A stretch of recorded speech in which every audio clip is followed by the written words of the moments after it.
안녕하세요. 30대 중반 여자입니다. 저희 부부는 시어머니를 통해서 만나게 된 케이스입니다.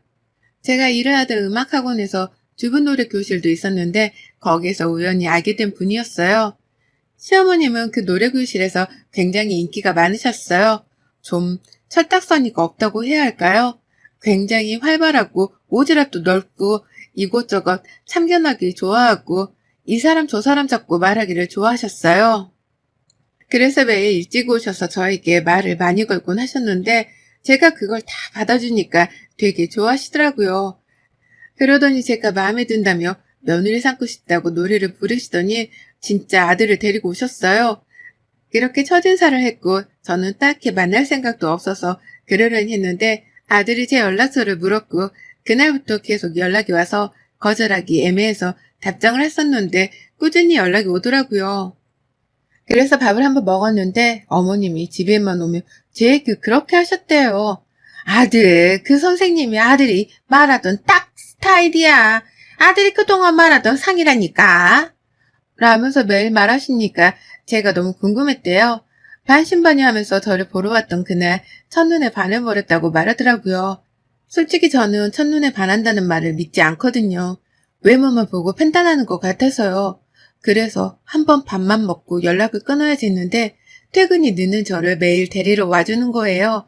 그리고 또 틈틈이 간식이나 도시락까지 챙겨주는 모습을 진짜 감동을 받았어요. 이렇게까지 해주니까 정말 이 사람 진심이구나 생각이 들더라고요. 그래서 한번 만나볼 거라는 생각이 들었고 그 사람에게 고백을 하라는 신호를 좀 주니까 얼마 지나지 않아서 고백을 하더라고요. 그렇게 저희는 결혼까지 생각하면서 진지한 만남을 시작했습니다. 저희가 연애를 시작하고 나서 어머님이 정말 좋아하셨는데 그래서 저를 자주 집으로 초대하셨어요. 어머님, 아버님 두 분 다 정말 사이가 좋으셨고 매번 올 때마다 딸처럼 정말 잘해주셨어요. 아들이 하나인 집이라서 그런지 딸이 갖고 싶으셨다면서 옷이랑 구두 또 가방까지 저에게 정말 아낌없이 선물을 해주셨어요. 어머님이 워낙 노는 걸 좋아하시다 보니 저랑 쇼핑이나 밥 먹는 것뿐만 아니라 노래방, 카페 이런 곳에 가는 것도 좋아하셨죠. 철딱서니는 없지만 그래도 귀여운 면이 있어서 봐주만 했어요.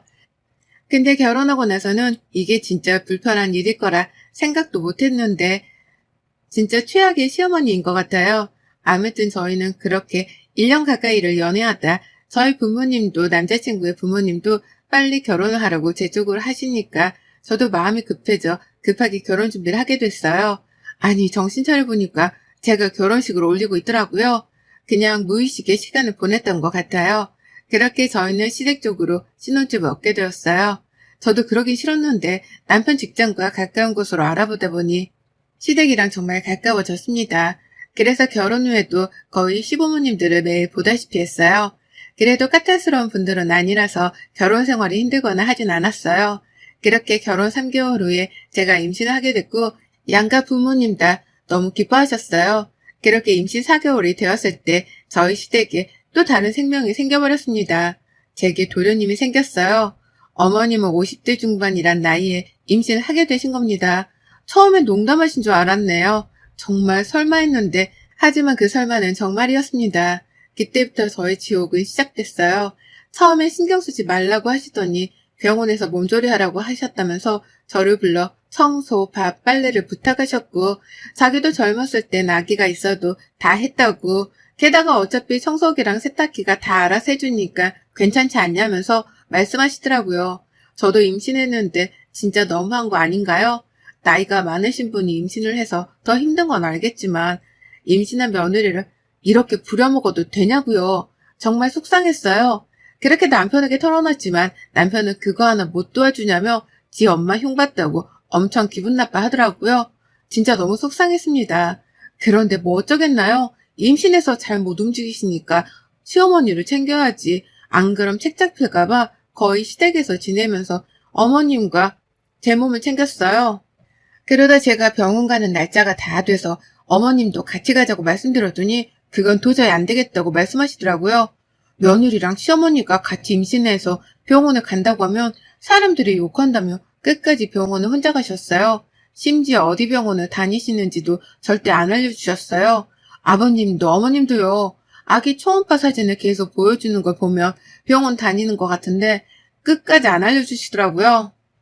진짜 창피하신가 보다 했어요. 도련님이 태어나게 되면 제 아이보다 한 살 어릴 테니까 민망하실 수도 있겠다 싶었죠.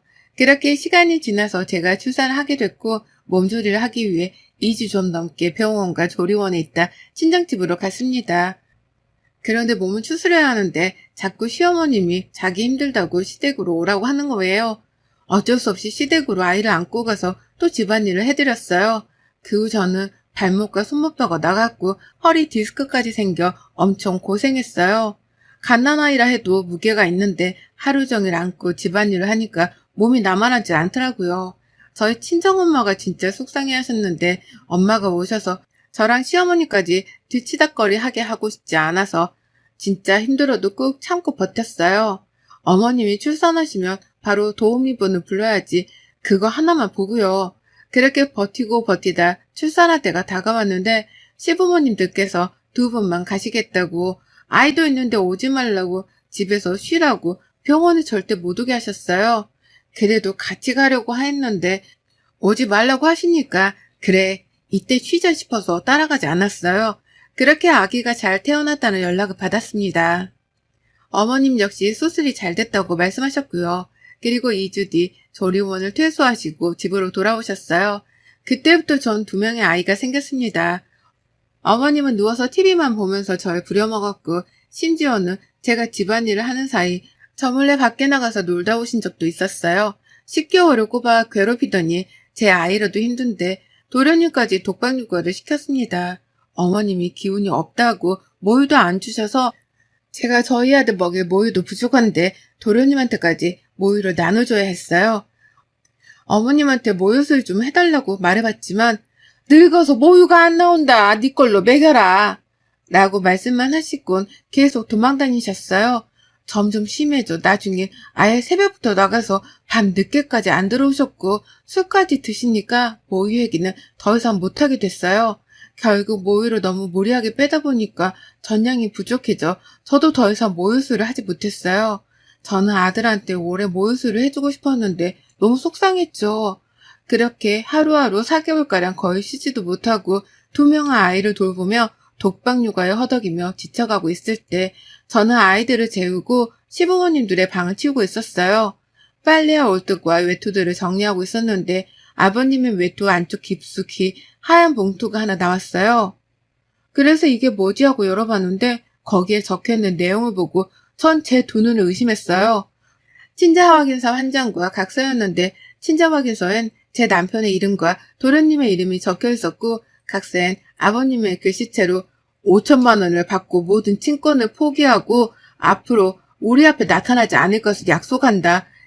이를 어길 시에 10배로 보상할 것을 약속한다. 라는 내용이 적혀 있었고 김지혜라는 여자의 사인이 있었습니다. 저는 정말 한참을 그 종이를 보고 있었어요. 그리고 시부모님들과 남편을 불러 이 서류들을 말없이 상에 올려놨습니다. 여보, 이게 내가 설명할게. 우리 둘이 얘기하자. 아니, 난 여기서 듣고 싶어. 아니, 어머님이 말씀해주세요. 난 할 말이 없다. 네 시아버지한테 들어라. 아니요, 어머님이 말씀해주세요. 어머님이 하도 말을 버벅거리고 목소리가 작아져서 결국 남편이 제게 자수를 했습니다. 제가 임신 초반에 갑자기 달라진 몸 상태 때문에 좀 많이 예민했습니다. 그때 남편이 그게 속상했는지 같이 일하는 회사 여자 후배와 술을 마시다 실수로 잠을 자게 됐고 그날 한 번으로 아이가 생겨 그 여자가 임신을 하게 되었다고 합니다. 그래서 없애려고 했지만 여자는 절대 못 없애겠다고 버텼나 봐요. 겁이 난 남편은 시부모님에게 찾아가 이 사실을 말했고 생긴 아이를 없앨 수 없다고 생각하신 두 분은 이런 제안을 하게 됐대요. 그래서 뱃속에 없는 아이를 10개월 동안 있는 척했고 전 모두 알게 돼서 엄청난 배신감과 분노가 치밀었어요. 어떻게 없는 아이를 있다고 속인 것도 모자라서 절 그렇게 10개월 동안 괴롭히신 거예요? 게다가 데리고 왔으면 당신들이 키워야지. 왜 밖에서 나온 아이를 나한테 키우라고 할 수가 있어? 당신들이 그러고도 사람이야? 미친 거 아니야? 쌍둥이라고 생각하고 키우면 안 되겠니? 어머니, 저 가만히 있지 않을 거예요? 당신들 다 신고할 거라고.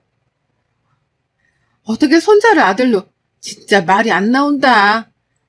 끝까지 너무 뻔뻔하게 사실을 알았으니 저에게 키워주면 안 되겠냐고 말하는 시부모님에게 전 진짜 소름이 끼쳤습니다. 그래서 전 제 아들을 안고 집을 나와 친정으로 갔고 이 사실을 알게 된 제 부모님들은 새벽에 시댁으로 달려가 집에 있는 물건들을 손에 잡히는 대로 다 던지시고 남편을 거의 밟듯이 패셨어요. 동네 창피하게 그 나이에 아이 가진 것도 모자라 임신했다고 내 딸을 그렇게 괴롭히더니 그것도 아니었다고? 진짜 너무하네. 그러고도 당신들이 사람이야? 가출산한 이한테 밥이며 빨래며 청소까지 다 시키더니 뭐? 다 뻥에다가 밖에서 데려온 자식까지 키워달라고 해? 당신들이 그러고도 괜찮은 줄 알았나 본데 가만 안 둬? 저희 어머니는 목이 나갈 정도로 소리치시면서 시어머니의 머리채를 잡으셨고 저희 아버지는 손에 잡히는 대로 물건들을 다 남편에게 던지셨어요. 결국 시댁 식구들은 말 한마디 제대로 못하고 그날 저희 부모님에게 엄청 두들겨 맞았습니다. 집에 있는 물건들도 다 부서져서 몇 치우고 다시 사는데 고생 꽤나 하겠더라고요. 그리고 저와 엄만 바로 다음날 시댁을 상대로 고소장을 날렸고 이혼소송과 사기죄로 소장을 보내게 됐습니다. 아직 재판 중이지만 변호사님께서 무조건 승소할 테니까 걱정 말라고 하시더라고요. 진짜 지금 생각해도 이게 현실이 맞나 싶을 정도로 어이가 없었습니다. 아직도 생각하면 끔찍한데 지금이라도 그지 같은 시댁을 벗어날 수 있었던 게 얼마나 다행인지 모릅니다. 더 살다 알게 됐다면 제 몸이 두 동강 났을 테니까요. 요즘은 엄마와 같이 아이를 돌보면서 제 몸도 회복을 하고 있습니다. 앞으로는 저만 생각하고 아들과 잘 살아보려고요. 여러분의 생각은 댓글로 남겨주세요. 오늘도 시청해주셔서 정말 감사합니다.